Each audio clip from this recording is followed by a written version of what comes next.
ബുദ്ധ ഭഗവാൻ 6 തരത്തിലുള്ള ചിരിയെപ്പറ്റി പറയുന്നു.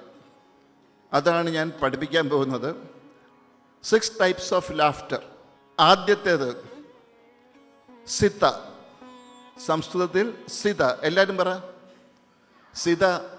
അച്ഛനമ്മമാരും പറയാം കേട്ടോ. സിത. എല്ലാവരും ചിരിക്കാൻ പഠിക്കേണ്ടതാണ്. ശബ്ദം പോരാൻ തോന്നുന്നു. സിത. സീതയല്ല, സിത.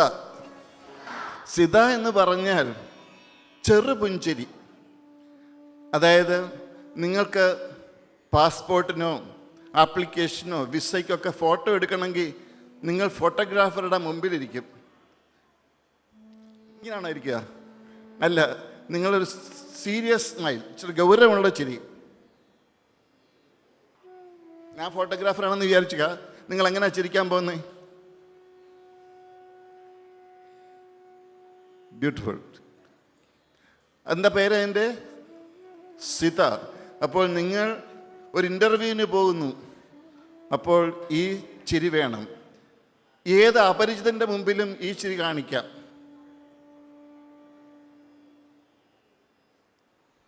ഇനിയും അടുത്തത് സെക്കൻഡ് ഹസിത. ഹസിത എന്ന് പറഞ്ഞാൽ വ്യക്തമായ പുഞ്ചിരി. ഹസിത. സേ ഹസിത. ഹസിത എന്ന് പറഞ്ഞാൽ സ്നേഹം കൊണ്ട് വരുന്ന പുഞ്ചിരി. സ്നേഹം കൊണ്ട് വരുന്ന ഒരു പുഞ്ചിരി എപ്പോഴും മുഖത്തുള്ള ആളാണ് വന്നിരിക്കുന്നത്. അപ്പോൾ കാണിക്കണം, ഞാൻ കാണിക്കാം. ഇത് ചുണ്ടുകൊണ്ട് മാത്രമുള്ള ചിരിയല്ല, കണ്ണിലൂടെ പുഞ്ചിരി വിടരണം. നിങ്ങൾക്ക് ഏറ്റവും ഇഷ്ടമുള്ളവരെ കാണുമ്പോൾ അറിയാതെ ഒരു ചിരി വരും. സ്നേഹം കൊണ്ടുള്ള ചിരി. അതിൻ്റെ പേരെന്താ? ഹസിത. ഇത് വേറൊരു കാര്യം സൂക്ഷിച്ചോണം. പരിചയമില്ലാത്തവരുടെ മുമ്പിൽ ചിരി കാണിക്കരുത്. അവർ വേറെ വല്ലതും വിചാരിക്കും. അതുകൊണ്ട് നിങ്ങൾക്ക് അറിയുന്നവരുടെ മുമ്പിൽ മാത്രമേ ഈ ചിരി കാണിക്കാവൂ. ഹസിത. ഇനി മൂന്നാമത് വികസിത.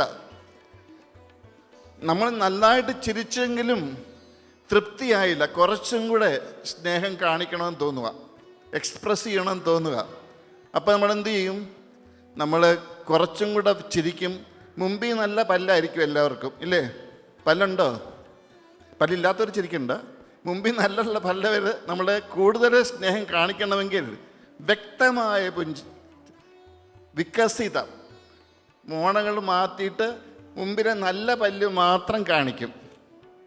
പക്ഷെ എന്നിട്ടും തൃപ്തിയില്ല, കുറച്ചും കൂടെ സ്നേഹം എക്സ്പ്രസ് ചെയ്യണം. അതിനാണ്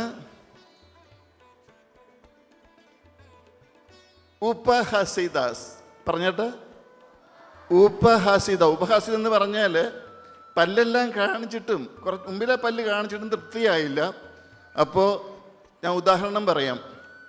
നിങ്ങളുടെ വീട്ടിൽ നിങ്ങളുടെ റിലേറ്റീവ്സ് പെട്ടെന്നൊരു ദിവസം മുന്നറിയിപ്പില്ലാതെ വന്നു. അവർ ഫോറിൻ കൺട്രിയിലാണ്.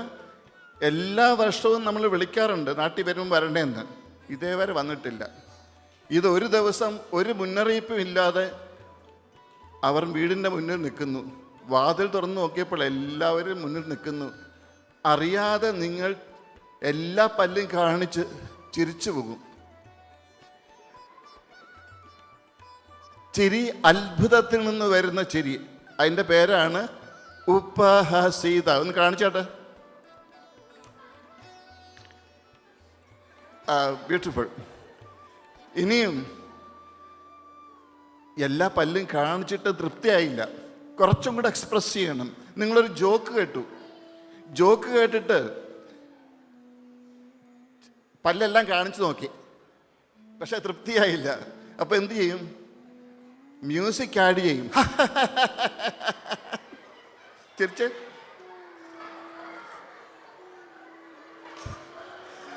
Very good. ഇതിന് പേരാണ് അതിഹസിത. സേ അതിഹസിത. ഇനിയും മ്യൂസിക് ആഡ് ചെയ്തിട്ടും തൃപ്തിയായില്ല. നിങ്ങളുടെ സ്കൂളിലെ സ്പോർട്സ് ഫെസ്റ്റിവൽ, അതിന് നിങ്ങളുടെ ടീം ഓവറോൾ ട്രോഫി കിട്ടി. എങ്ങനെയായിരിക്കും നിങ്ങൾ എക്സ്പ്രസ് ചെയ്യുക നിങ്ങളുടെ ഹാപ്പിനെസ്? കൈകൊട്ടി ഓ എന്നാൽ fast and your seat belt, keep your spine straight. നിങ്ങൾ നേരെ ഇരിക്കുക. ചിരിയുടെ ലോകത്തിലേക്ക് ടേക്ക് ഓഫ് ചെയ്യാൻ പോവാണ് കേട്ടോ. ഇപ്പം റെഡിയായിട്ടിരിക്കുക.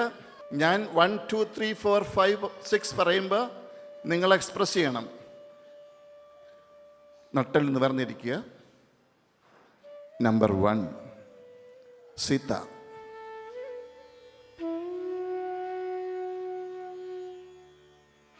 2 ഹസീത.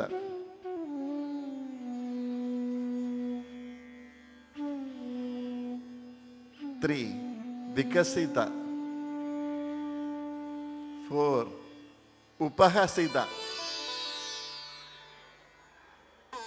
5 അതിഹസിത. 6 അപഹസിത.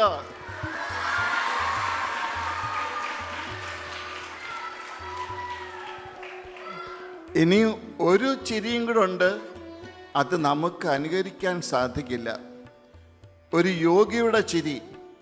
നാം കാണുന്ന ഈ ലോകത്തിലെ ദുഃഖങ്ങളൊക്കെ അസത്യമാണെന്ന് തപസ്സിലൂടെ അനുഭവിക്കുന്ന ഒരു യോഗി ഈശ്വരൻ്റെ വൈഭവമോർത്തറിയാതെ നൃത്തം ചെയ്തു പോകുന്നു. കാരണം ഇതൊന്നും സത്യമല്ല എന്നറിയുന്ന സമാധി അവസ്ഥയിലെ യോഗിയുടെ ചിരി നിലത്ത് കിടന്ന് ഉരുണ്ട് ചിരിക്കുന്നു, കണ്ണുനീരോടെ ചിരിക്കുന്നു. അതിപ്പോൾ ആരും ശ്രമിക്കണ്ട.